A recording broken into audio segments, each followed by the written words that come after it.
Alguien está escribiendo tu historia ahora mismo, pero no eres tú. Tal vez estás sentado en el tráfico o mirando el celular, esperando que alguien conteste.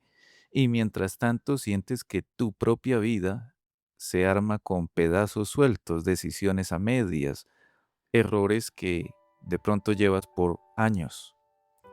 Y en esos momentos te preguntas, ¿quién realmente tiene el control? ¿Mi jefe? ¿Mis emociones? ¿Yo? ¿O ese Dios que dicen que me ama, pero que a veces siento tan lejos? No he venido a dar soluciones fáciles, porque lo que voy a decirte quizás puede cambiar todo o no cambiar nada. Depende más de si estás dispuesto a soltar el lápiz con el que crees que escribes tu propia vida. Efesios 1:11 dice algo que puede movernos el piso, sacudir las bases de todo lo que creemos saber. La palabra de Dios dice allá en Efesios 1:11, en Él asimismo tuvimos herencia, habiendo sido predestinados conforme al propósito del que hace todas las cosas según el designio de su voluntad. Consideremos primero un caso, una escena, un momento. Imagina a un hombre sentado en su sala. Es de noche. La casa está en silencio y acaba de recibir noticias que seguro no esperaba. Un diagnóstico médico, quizás una pérdida o un resultado que no cuadra con sus propios planes. Se queda ahí, solo, pensando, mirando a la pared. Y lo único que pasa por su mente es una pregunta. ¿Por qué? ¿Por qué ahora? ¿Por qué esto? ¿Por qué yo? Él creía que lo tenía todo fríamente calculado, que había planeado todas las cosas muy bien, que había trabajado duro, que había también orado y que había hecho lo que debía hacer. Y aún así, aquí está, ante una noticia que no esperaba. Esa noche ese hombre tiene dos opciones, dos caminos. Uno es culpar a Dios, culpar al sistema o culparse a sí mismo. Ese camino está lleno de amargura. El otro camino puede ser un poco más difícil, pero es más real. Es confiar en que alguien más está escribiendo y que ese alguien no improvisa. Ese es el punto de Efesios 1:11.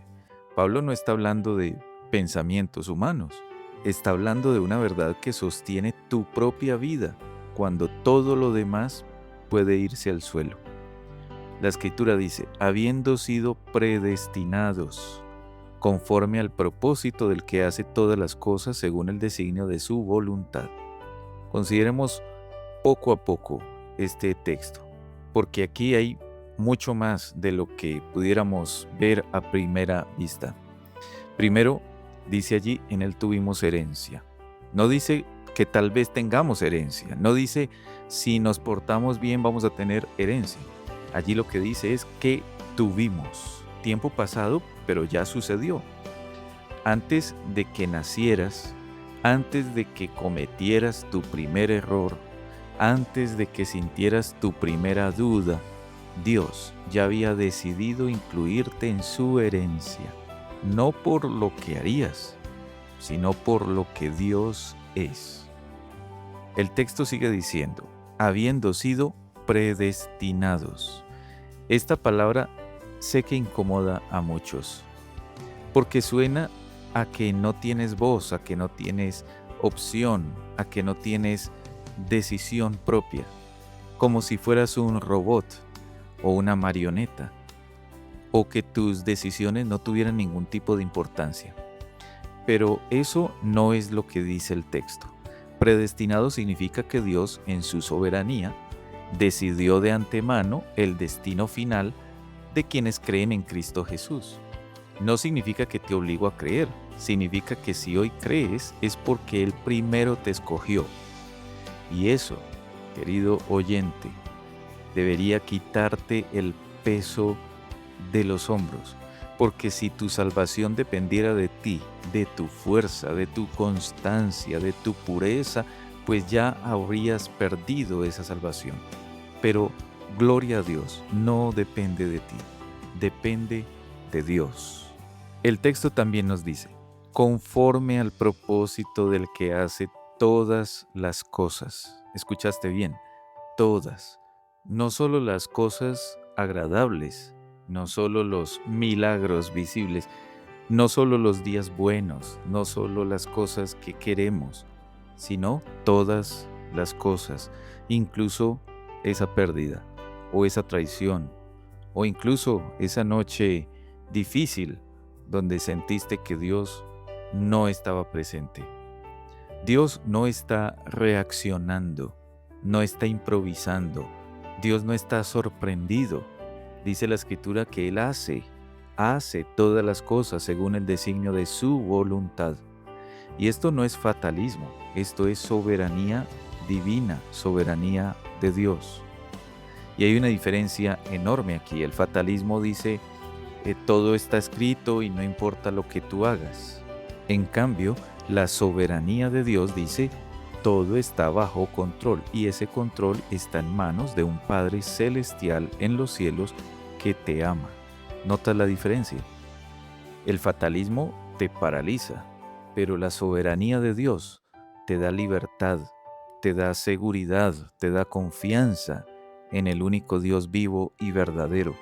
Porque cuando entiendes que Dios es soberano, dejas de pelear con la vida, dejas de exigir que te dé explicaciones, dejas de vivir con amargura en el corazón y empiezas más bien sí a vivir con la confianza en el Señor, en ese Dios soberano. Ahora bien, este versículo no está solo, este versículo está dentro de un capítulo que exalta y adora a Dios. Pablo está hablando de un misterio, el misterio de la voluntad de Dios que se ha mostrado en Cristo Jesús. Durante siglos ese misterio estuvo escondido, los profetas lo vieron de lejos, los reyes lo desearon, pero no lo entendieron del todo hasta que Cristo vino. Y en Cristo todo se aclara. El plan de Dios no es un rompecabezas, es una persona. Jesús es el centro, el punto donde se unen todas las promesas, convergen todas las promesas, todas las profecías, todos los propósitos de Dios. Dice la Escritura, en Él tuvimos herencia, no fuera de Él, no al lado de Él, sino en Él. Si estás en Cristo, todo lo que Cristo tiene es tuyo, no porque lo merecías, sino porque Él quiso compartir contigo esa herencia de pura gracia, su justicia, su paz, su herencia, su santo nombre, y nadie te lo puede quitar. Ahora, alguien dirá, pero si Dios ya decidió todo, ¿para qué oramos? ¿Para qué esforzarme? ¿Para qué tomar decisiones? Y esa es una buena pregunta. Y la respuesta es esta. Dios ordena los fines, pero también ordena los medios para esos fines. Él decidió salvarte, pero también decidió que creyeras, que te arrepintieras, que confiaras en Jesucristo. No es que una cosa anule a la otra, más bien es que ambas son parte del mismo plan. Dios te escogió y esa elección se manifiesta en tu fe. Tu fe no es el origen de tu salvación, más bien es la evidencia de esa salvación.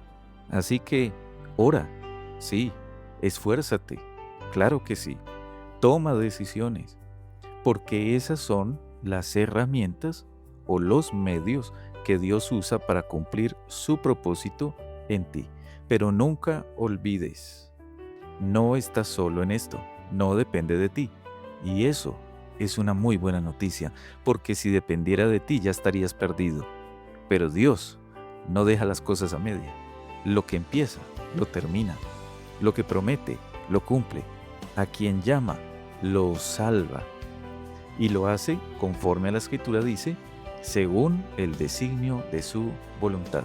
No según tu rendimiento, no según tu estado de ánimo, no según tu historial, sino según la voluntad de Dios.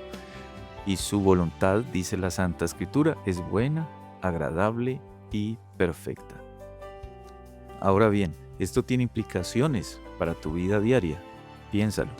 Si Dios es soberano sobre todo, entonces nada de lo que enfrentas hoy es un accidente. Ese conflicto en el trabajo, o ese diagnóstico médico que no querías, o esa relación que sigue mal, o esa ansiedad que no se va, no son fallas en el sistema. Más bien podemos decir, es parte del plan divino.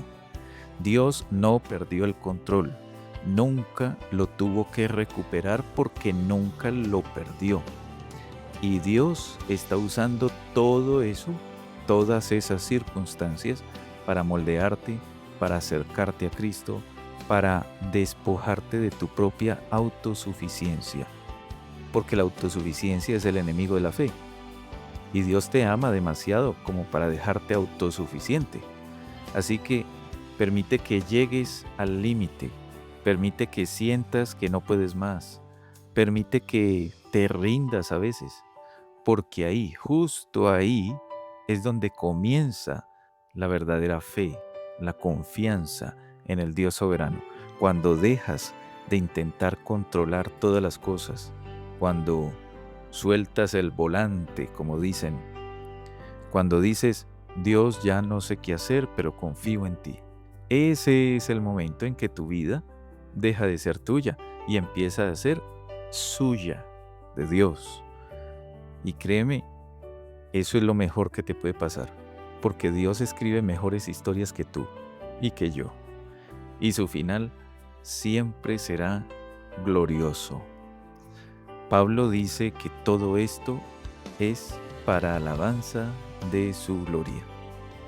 Esa frase aparece 3 veces en este capítulo, y no es casualidad. Todo, absolutamente todo, termina en adoración. Tu salvación no es solo para que tú seas feliz, es para que Dios sea glorificado. Tu sanidad en medio de una enfermedad no es solo para que tú estés cómodo, es para que Dios sea exaltado. Esa prueba que vives no es solo para que aprendas y seas moldeado, es para que otros vean que Dios es fiel. Así que todo se trata de Dios. Y cuando entiendes eso, entonces tu vida cambia. Empieza a ver las cosas de una manera muy diferente. Deja de ser entonces un drama personal y mejor conviértete en una adoración viviente a Dios. Quiero hoy dejarte algo práctico, unas cuantas lecciones o aplicaciones para tu día. Cuando sientas que tu vida se sale como de control, detente por un momento y ten presente que Dios sigue al mando. Dios lo sigue gobernando todo. Cuando el futuro te genere a veces ansiedad, recuerda que el Señor Jesús es el Señor de tu historia. Cuando los ataques lleguen, cuando los problemas se nos amontonen encima, ten presente que ningún mal puede destruir el plan de salvación que Dios diseñó para ti desde la eternidad, antes de la fundación del mundo, porque fuiste escogido en Él antes de la fundación del mundo, no por obras, sino por su gracia. Y esa verdad, querido oyente, es la roca sobre la cual puedes construir toda tu vida. No necesitas entenderlo todo, solo necesitas confiar en aquel que sí lo entiende todo. Tampoco necesitas controlarlo todo. Solo necesitas es descansar en aquel que tiene el poder para controlar todo. Y cuando lo hagas, descubrirás algo muy especial, que ser escogido por Dios no es una doctrina fría, más bien es un abrazo eterno. Es la voz de Dios diciéndote, tú eres mío, siempre lo has sido, y nada ni nadie te arrancará de mi mano. Esa es la promesa de Efesios 1:11, una promesa que es inquebrantable.